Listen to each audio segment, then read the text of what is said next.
ప్రజల నుంచి వస్తున్న ఆదరణ నేపథ్యంలో ఐకియా కీలక నిర్ణయం తీసుకుంది. తెలంగాణ, ఆంధ్రప్రదేశ్, మహారాష్ట్ర, కర్ణాటక రాష్ట్రాల్లోని కొన్ని ప్రాంతాలకు వస్తువులను హోమ్ డెలివరీ చేసేందుకు సిద్ధమైంది. ఇందులో భాగంగా మొత్తం 62 జిల్లాల్లో వేలాది ప్రాంతాలకు ఈ-కామర్స్ డెలివరీలను ప్రారంభించినట్లు మంగళవారం తెలిపింది.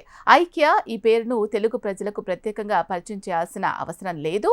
స్వీడన్కు చెందిన ఈ హోమ్ ఫర్నిషింగ్ రిటైలర్ సంస్థ హైదరాబాద్లో స్టోర్ను 2018లో ఏర్పాటు చేసిన విషయం మనందరికీ తెలిసిందే. జంట నగరాలతో పాటు తెలంగాణ, ఆంధ్రప్రదేశ్, కర్ణాటక, మహారాష్ట్రకు చెందిన పలు ప్రాంతాల నుంచి పెద్ద ఎత్తున కస్టమర్లకు ఐకియా స్టోర్కు వస్తూ ఉంటారు.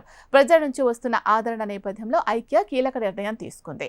తెలంగాణ, ఆంధ్రప్రదేశ్, మహారాష్ట్ర, కర్ణాటక రాష్ట్రాల్లోని కొన్ని ప్రాంతాలకు వస్తువులను హోమ్ డెలివరీ చేసేందుకు సిద్ధమైంది. ఇందులో భాగంగా కస్టమర్లకు మొత్తం 7,500కు పైగా గృహోపకరణాలను ఇంటి వద్దకే డెలివరీ చేయబోతున్నారు. కొనుగోలుదారులు ఐకియా మొబైల్ యాప్ లేదా కంపెనీ వెబ్సైట్ ద్వారా లేదా ఫోన్ షాపింగ్ విధానంలో ఆన్లైన్లో ఆర్డర్ చేసుకోవచ్చు. వినియోగదారుడి డెలివరీ ప్రదేశం ఆధారంగా ప్రోడక్ట్ డెలివరీ సమయం ఆధారపడి ఉంటుందని కంపెనీ తెలిపింది.